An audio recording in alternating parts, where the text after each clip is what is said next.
ஆதி என்னும் பராபரையே, அன்பான மனோன்மணியே, சோதி எனும் பஞ்சாகத்தாலே, சொற்பெரிய கரிமுகனே, தீது நீக்கும் கந்தவளே, திருத்துகின்ற குருநாதர்களே, 18 சித்தர்களே, பண்பான பரமசிவமே, ஓதியே ஜோதிடங்கள் உரைப்பதற்கு நாத விந்து வடிவாக நல்ல துணை ஆவீரே. உலகில் உள்ள தமிழ் பேசும் அனைத்து நல் உள்ளங்களுக்கும் மற்றும் இந்த ஜோதிட சார்ந்தோர்களுக்கும் மூத்தோர்களுக்கும் மற்றும் இந்த காணொலியை காணும் உங்களுக்கும் ஆஸ்ட்ரோராஜின் இனிய நல் வணக்கங்கள். புலிப்பாணி ஜோதிடம் தாய் மகளேசல் என்ற நூலிலிருந்து பாடல்களும் அது சார்ந்த தகவல்களும் என்ற தொடர் காணொலியாக கொடுத்து வந்து கொண்டிருக்கிறோம். அந்த வரிசையில் இன்று பாடல் எண் 153 அப்பனுக்கு அரசயோகம் என்ற நிலை சார்ந்த தகவலை இந்த பாடல் வலியுறுத்துகிறது. வாருங்கள் பாடலுக்குள் செல்வோம். பிதருக்கு 5-8 பொன் பலமாய் நின்றிடவே பின்னும் பிதிரோன் கேந்திர கோணம் ஒற்றால் மைந்தன் விதி கூறிடுவாய் தாயே. அதுகள் பித்திருக்கு விதி தீர்க்கம் ராஜயோகம் அரசர் நட்பு நேசன் நல்ல பின்னல் சடை திருவழகி பிதிர்நிலையை அறிந்து செப்பு மகளே என்று பாடலை முடித்துள்ளார். மகள் தாயிடம் கூறுகிறாள், தாயே, 9ஆம் ஸ்தானத்திற்கு 5-8ஆம் இடத்தில் குரு வலிமை பெற்று அமர்ந்திருக்க அல்லது 9 குடையவன் கேந்திர திரிகோண ஸ்தானங்களில் அமர்ந்திருந்தால் ஜாதகனுக்குரிய பலனை எடுத்துரைப்பாய் என்று கூற தாய் சொல்லுகிறார், பின்னல் சடை கொண்ட அழகி என் மகளே, இத்தகைய ஜாதக அமைப்பு உடையவனின் தந்தைக்கு ஆயுள் பலம் அதிகம், ராஜயோகம் உண்டு, அரசர்களுடன் சிநேகம் கொண்டவனாகவும் அரசர்களின் அன்புக்கு பாத்திரமானவனாகவும் இருப்பான். 9ஆம் இடம் பலவீனங்களை அறிந்து இப்பலன்களை எடுத்துரைப்பாய் என்று கூறுகிறார். ஆக இந்த ஜாதகத்தில்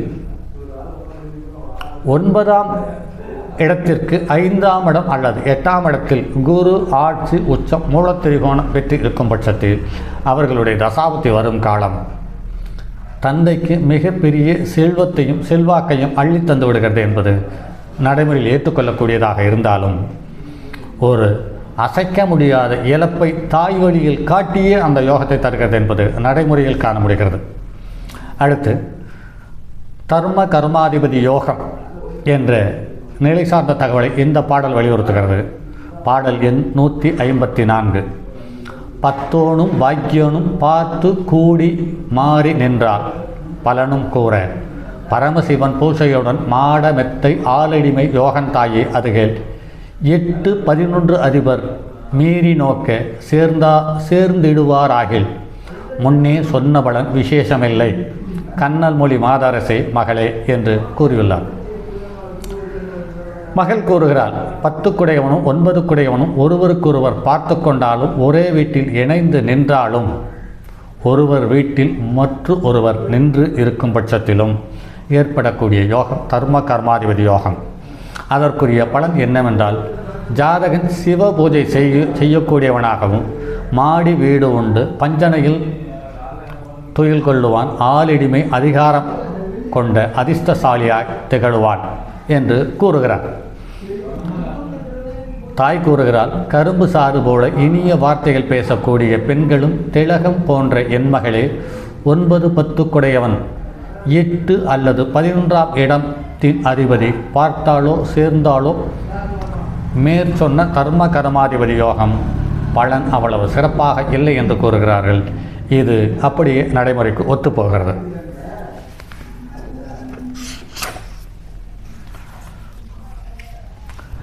அடுத்து 100 ஆண்டுகால வாழக்கூடிய அமைப்பு கொண்ட ஜாதகம் சார்ந்த தகவலை இந்த பாடல் வலியுறுத்துகிறது. பாடல் எண் 155 அஷ்டமத்தோன் சுபனாகி அஷ்டமத்தில் உச்சம் பெற்றார் சேயன் கூறும் விதி 100 ஆண்டு விதி தீர்க்கம் அயனுரைத்தேன் என்று கண்டாய் மகளே. அதுகள் அஷ்டமத்தோர் பாக்கியனாகி ஐயமில்லை பாக்கியத்திலேற செம்மல் ஆண்டு விதி 100 ஐயன் விதித்தான் என்று செப்பு மகளே என்று கூறியுள்ளார். மகளே, 8 குடையவன் சுபக்கிரகமாயிருந்து 8ஆம் இடத்திலேயே உச்சம் பெற்றிருந்தாள். ஜாதகம் 100 ஆண்டு வாழக்கூடிய தீர்க்காயுள் உள்ளவனாக திகழ்வான். இது பிரம்மன் உரைத்த விதி என்று உணர்ந்து கொண்டேன். மகளே, 8 குடையவன் 9 குடையவனாகவும் இருந்து 9ஆம் வீட்டில் அமர்ந்து இருந்து ஜாதகன் 100 ஆயுளுடன் வாழ்வான் என்று பிரம்மன் விதித்த விதியை கூறுகிறாள். இந்த அமைப்பு என்பது கும்ப லக்கணத்திற்கு மட்டுமே பொருந்துகிறது என்பது நடைமுறையில் காண முடிகிறது. ஆக கும்ப லக்கணத்துக்கு 8ஆம் இடத்துக்குரிய கன்னி என்ற வீட்டுக்குரிய புதன் தன்னுடைய வீட்டிலேயே ஆட்சி, உச்சம், மூலத்திரிகோணம் என்ற 3 அமைப்பை பெறுவதால் இந்த கும்ப லக்கணத்துக்காரர்களுக்கு மட்டும் இந்த யோகத்தை தருகிறது. இந்த அமைப்பு உள்ள ஒரு ஜாதகர் நாம் அனைவரும் அறிந்தது, வடக்கில் அதீத செல்வம் செல்வாக்கோடும் மரியாதையோடும் வாழக்கூடிய அமிர்தாப் பச்சன் என்ற நடிகருக்கு இந்த அமைப்புள்ளது என்பதை கூறிக்கொள்ள விரும்புகிறேன். மற்றும் அரசர்களால் ஆதாயம் பாடல் எண் 156. மதிக்கு 10 மன்னன் ஏற மைந்தன் சேனாதிபதியாவான் மவுளி கூறும். மாநிலத்தில் பேர் வழங்கும் மன்னனாலே பொருளுண்டு தாயே அதுகள் மதிபலமும் சேர்ந்தோன் விதி பாலனுடைய விதிநிலையை நோக்கி கூறும். போகர் பாதம் தலை வணங்கி புலிப்பாணி ஏசல் சொன்னேன் மகளே என்று பாடலை முடித்துள்ளார்.